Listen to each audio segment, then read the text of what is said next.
আসসালামু আলাইকুম প্রিয় দর্শক, যেভাবে রাজনৈতিক দলগুলোর সঙ্গে প্রধান উপদেষ্টার একের পর এক বৈঠক হচ্ছে, বোঝাই যাচ্ছে দেশের রাজনৈতিক পরিস্থিতি এখন আর স্বাভাবিক অবস্থায় নেই। একটা বড় ধরনের টানাপোড়েন চলছে এবং আগামী দিনগুলোতে আসলে কোন দিকে যাবে এটা জানার জন্য সবাই অধীর আগ্রহে অপেক্ষা করছেন। নিজেরা যার যার মতো করে পর্যালোচনা করছেন এবং বিভিন্ন মিডিয়ায় চোখ রাখছেন। আসলে হচ্ছেটা কি হতে যাচ্ছে সামনে।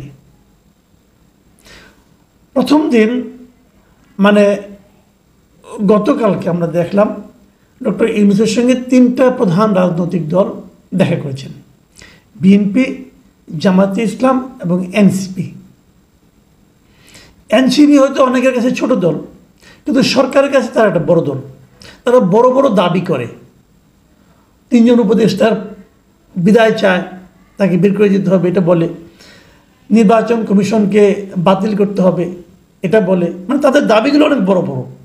কিন্তু সমর্থক মোটামুটি এখন কমতে কমতে খুবই কমের দিকে চলে এসেছে। বিএনপি বড় দল, বিএনপিরও নানা রকম দাবি আছে। বিএনপিও তিনজনেরকে বিদায় করতে বলে এবং সেই সঙ্গে বিএনপি একটা বড় দাবি করে, যে দাবিটা হলো ডিসেম্বরের মধ্যে নির্বাচন দিতে হবে। সরকার কি করবে আসলে? আজকে আরও কয়েকটা মিটিং হবে, বাট সেগুলো তুলনামূলকভাবে আমি মনে করি ছোট দল, মানে নিজেরাও নিজেদেরকে বড় দাবি করে না এবং বাস্তবতাও তাও নয়।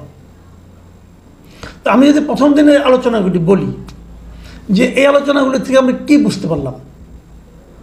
দেখুন, এই আলোচনাগুলি যখন হলো তার আগে 2 দিন, আবার মানে তার আগের কয়েকটা দিন আমরা হিসাব করি, আপনি যদি ঘটনা প্রবাহের কথা একবার চিন্তা করেন তাহলে দেখবেন যে সেনাবাহিনীর কাছ থেকে একটা বক্তব্যের মতো এসেছে বলে আমরা জেনেছি বিভিন্ন মিডিয়াতে। যদিও সেই ঘটনার সেই মিডিয়া প্রচারিত খবরগুলোর ব্যাপারে সেনা বাহিনীর পক্ষ থেকে, সশস্ত্র বাহিনীর পক্ষ থেকে কোনো ধরনের প্রতিবাদ করা হয় নাই, অতএব আমরা ধরে নিতে পারি কথাগুলি মোটামুটি ওরকমই ছিল। এবং সেখানে কী ছিল? কয়েকটা দাবি ছিল সুনির্দিষ্ট। একটা দাবি ছিল যে তারা করিডোর দেবে না, এই মিয়ানমারের এখানে তারা কোনো করিডোর দেবে না রাখাইনদেরকে। দ্বিতীয় দাবিটা ছিল মব ভায়োলেন্স বন্ধ করতে হবে। তৃতীয় দাবিটা ছিল ডিসেম্বরের মধ্যে নির্বাচন করতে হবে। এই তো মোটামুটি 3টা দাবি। এই দাবিগুলো ওঠার পরে আমরা শুনলাম একটা নাটকীয় ব্যাপার, যে একজন এসে বললেন, নাহিদ ইসলাম এসে বললেন যে প্রধানমন্ত্রীর সঙ্গে দেখা করেছে, প্রধান উপদেষ্টার সঙ্গে দেখা করেছেন, প্রধান উপদেষ্টা নাকি পদত্যাগ করার ইচ্ছা প্রকাশ করেছেন। এটা আবার বিভিন্ন মিডিয়াগুলিতে খুব ফলাও করে প্রচার করা হলো। বাট পরে আমার বিবেচনায় আমি এখনও মনে করি এটা একটা ভুয়া নিউজ ছিল। প্রধান উপদেষ্টা পদত্যাগ করতে চেয়েছেন এই কথা কেউ বলে নাই পর্যন্ত, অন্য কোনো সোর্স থেকে কেউ এটাকে কনফার্ম করতে পারেনি। কারণ গতকালকে যখন মিটিং হয়, তাদের অনির্ধারিত মিটিং হয়, সেই মিটিং থেকে বের হয়ে এসে পরিকল্পনা উপদেষ্টা যিনি ছিলেন ওয়াহিদুদ্দিন মাহমুদ, প্রফেসর ওয়াহিদুদ্দিন মাহমুদ, খুবই সিনিয়র মানুষ, তিনি কিন্তু স্পষ্ট বলেছেন যে প্রধান উপদেষ্টা কখনো পদত্যাগের কথা বলেননি। আবার আজকেও আমরা দেখলাম যে প্রধান উপদেষ্টা প্রেস সেক্রেটারি উনি যে প্রেস কনফারেন্সটা করেছেন আজকে, যে কালকের মিটিংগুলিতে কি আলোচনা হয়েছে, সেখানেও কিন্তু তাকে জিজ্ঞাসা করা হয়েছিল যে প্রধান উপদেষ্টার মনোভাবের, পদত্যাগের মনোভাবের কোনো পরিবর্তন হয়েছে কিনা, এই ধরনের একটা প্রশ্ন একজন করেছেন। তিনি উত্তরে কি বলেছেন, আমরা তো ওনার ওই বিষয়টা পত্রিকায় পড়েছি। মানে উনিও কিছু জানেন না। তাহলে কে জানেন? একমাত্র নাহিদ ইসলাম জানেন। প্রধান উপদেষ্টা তার সবচেয়ে প্রিয়জন নাহিদ ইসলাম এই কথাটা বলেছিলেন, নাহিদ ইসলাম সেটা প্রচার করেছেন। মোটামুটি একটা মানে পুরাটাই ভিত্তিহীন একটা খবর বলে আমি মনে করি। কিন্তু ওটাকে নিয়ে কিন্তু নাড়াচাড়া হয়েছে কীভাবে? গতকালকের মিটিংয়ে জামায়াতের পক্ষ থেকে কিন্তু তারা বলেছে, যে যেমন আমি বলি আপনাকে, তারা প্রধান উপদেষ্টাকে পদত্যাগ না করার জন্য অনুরোধ করেছে।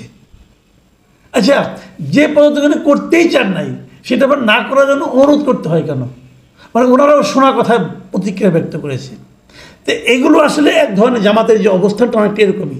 জামাতের কিন্তু কোনো সুনির্দিষ্ট অবস্থান নাই, ওনারা মাঝামাঝি থাকতে চান, এদিকেও যান ওদিকেও যান, কিন্তু সুনির্দিষ্ট অবস্থানে আমি দেখতে পাচ্ছি দুটো সংগঠনকে, এক হলো বিএনপিকে, এক হলো এনসিপিকে। এনসিপির দাবি পরিষ্কার, এনসিপি নির্বাচন কমিশনের পরিবর্তন চান, এনসিপি স্থানীয় সরকার নির্বাচন আগে চায় এবং এনসিপি সরকারের মধ্যে থাকা 3 জন উপদেষ্টার বিদায় চায়। তারা নাকি বিএনপি পন্থী তারা বলছে। আর বিপরীত দিকে বিএনপি বলছে তারাও 3টা দাবি, তারাও 3 জনের পদত্যাগ চায়। 3 জনের পদত্যাগ কাকে কাকে চাচ্ছে? একটা হলো 2 ছাত্র উপদেষ্টা, আর হলো ডক্টর খলিলুর রহমান জাতীয় নিরাপত্তা উপদেষ্টা যিনি আছেন তার পদত্যাগ চায়। বিএনপি ডিসেম্বরের মধ্যে নির্বাচন চায় এবং বিএনপি একই সঙ্গে সকল দলের প্রতি এই সরকারের পক্ষপাত মুক্ত আচরণ চায়। এই 3টা চায়। এরকম বাস্তবতায় প্রধান যে প্রশ্নটা সামনে দাঁড়িয়েছে সেটা হলো আগামী দিনগুলোতে তাহলে কী হবে? সরকার কি বিএনপির দাবিকে মানবে? সরকার কি ডিসেম্বরের মধ্যে নির্বাচন করতে চাইবে? যদি নির্বাচনটা হয় সেটা ডিসেম্বরের হোক অথবা সরকারের ইচ্ছা অনুযায়ী, যেটা তারা বলতেছে যে ডিসেম্বরের পরে, ডিসেম্বর থেকে জুন এর মধ্যে হয়, তাহলে সেই সময় কি এই সরকারের অধীনেই হবে? এই প্রশ্নটা কিন্তু ইদানিং উঠতে শুরু করেছে। মাথায় রাখবেন, বিএনপি কিন্তু সরকারের কাছ থেকে পক্ষপাত মুক্ত আচরণ চেয়েছে। তার মানে কি? তার মানে বিএনপি এই সরকারের আচরণে এরই মধ্যে পক্ষপাত দুষ্টতার আচরণ দেখতে পাচ্ছে। সে আচরণ যদি অব্যাহত থাকে তাহলে কি এই সরকারের অধীনে নির্বাচন হবে? এটা নিয়ে কিন্তু প্রশ্ন উঠবে। কিন্তু সে আলোচনা না হয় পরে করি আমি, কিন্তু তার আগে যে আলোচনাটা সবচেয়ে গুরুত্বপূর্ণ সেটা হচ্ছে নির্বাচন কবে হবে। বিএনপির চাহিদা অনুযায়ী ডিসেম্বরের মধ্যে, নাকি সরকারের বক্তব্য অনুযায়ী ডিসেম্বর থেকে জুনের মধ্যে? আমি একটা জিনিস বুঝতেই পারি না, সরকার কেন ডিসেম্বর থেকে জুনের গো ধরে বসে আছে। বিএনপি যেটা চেয়েছে যে ডিসেম্বরের মধ্যে নির্বাচন হতে হবে। যদি ডিসেম্বরের মধ্যে নির্বাচন হয়, যদি হয়, তাহলে এখন থেকে আরও 7 মাস। তো 7 মাসের মধ্যে এই সরকার একটা নির্বাচন আয়োজন করতে পারবে না? তারা কি এত স্লো? কেন পারবে না? আমি কিন্তু এখনো সরকারের কাছ থেকে আর শুনিনি যে কেন নির্বাচন ডিসেম্বরের মধ্যে করা সম্ভব নয়। কেন সম্ভব নয় এটা আমি বুঝতে পারছি না। তাদের কিছু বললেই তারা আপনার ডিসেম্বর থেকে, এটা কি জেদাজেদির ব্যাপার স্যাপার নাকি? এটা কি বিএনপি বনাম ইউনূস সরকারের জেদ? তাদের মনে কি আছে, তাদের কি আকাঙ্ক্ষা আছে, এটা তাদের ব্যাপার ভাই। আমরা সাধারণ মানুষকে তা চাই? আমরা সাধারণ মানুষকে এই ধরনের জেদাজেদির রাজনীতি দেখতে চাচ্ছি না।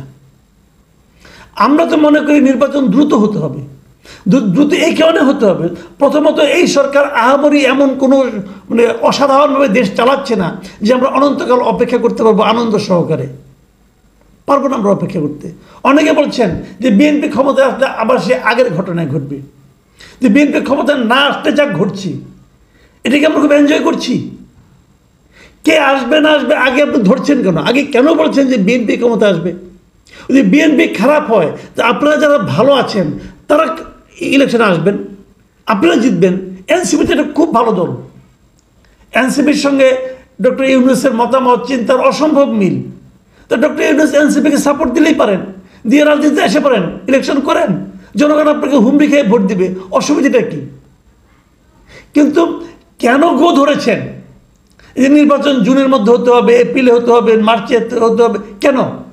আপনারা কারণটা ব্যাখ্যা করেন। আমি এ পর্যন্ত শুনলাম না যে কারণটা কি। অন্য অন্য তত্ত্বাবধায়ক সরকার তো এর মধ্যে 2 বার ইলেকশন করতে পারত, কারণ তার 3 মাস করে থাকে। আর বলছেন সংস্কার। বিএনপি কিন্তু স্পষ্টকালকে বলে এসেছে সংস্কার, বিচার এবং নির্বাচন 3টা পৃথক জিনিস, একটার সঙ্গে আরেকটা মেলালে চলবে না। সংস্কার এটাও চলমান, বিচার এটাও চলমান, নির্বাচনটা হতে হবে। আমি তো এই লজিককে সাপোর্ট করি। আমি সরকারকে অনুরোধ করব, আপনাদের মাথায় রাখতে হবে আপনারা যে এখনও নির্বিঘ্নে টিকে আছেন এর প্রধান কারণ হলো বিএনপির মতো একটা বড় দল আপনাদেরকে সমর্থন করছে। বিএনপির জনসমর্থন সারা দেশে ছড়িয়ে আছে। এখন আপনারা যে একটা সুযোগ দিচ্ছেন, আমি জানি এই সরকারের পক্ষ থেকে একটা সুযোগ দেওয়া হচ্ছে। তারা বিএনপির একটু দুর্বলতাকে টের পেয়েছে। তারা জানে যে বিএনপি তাদেরকে কখনো সরিয়ে দিতে চাইবে না, কারণ সরিয়ে দিলে আবার আগের মতোই কিন্তু ঝামেলা পাকাতে পারে। এটা বিএনপি বলেছেও যে নির্বাচন যতই বিলম্বিত হবে ততই আগে স্বৈরাচার আবার চলে আসতে পারে। এই বিলম্বিত হওয়া অথবা এদের সরে যাওয়া দুই ক্ষেত্রেই বিএনপির এই আশঙ্কা কিন্তু থেকে যায়।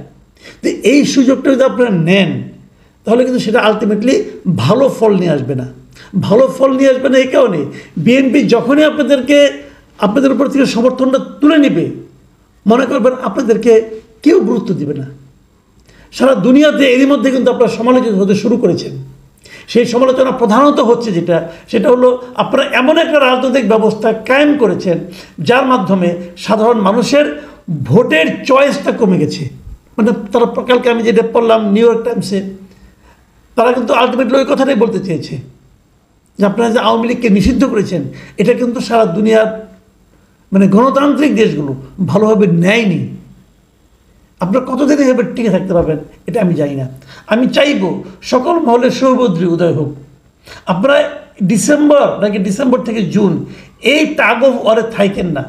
আর তাছাড়া একটা সুবিধাও আছে, ঠিক আছে, যা বলেছেন ভাবছেন যে আমি যা বলেছি সেখান থেকে সরলে হয়তো আমাদের ক্ষতি হবে, আমাদের মান সম্মান যাবে, ওকে, সেক্ষেত্রে কিন্তু সময় আছে। সেটা কি জানেন, এরা বলেছে ডিসেম্বরের মধ্যে, আর উনি বলেছেন ডিসেম্বর থেকে জুন, তাহলে ডিসেম্বর মাসটা কিন্তু দুই জায়গায় কমন। তো ডিসেম্বর মাসের মধ্যে করলেই তো হয়ে যায়। তো এই কাজটা কি তারা করবেন? প্রিয় দর্শক, এখন এই পর্যন্তই। আল্লাহ হাফেজ।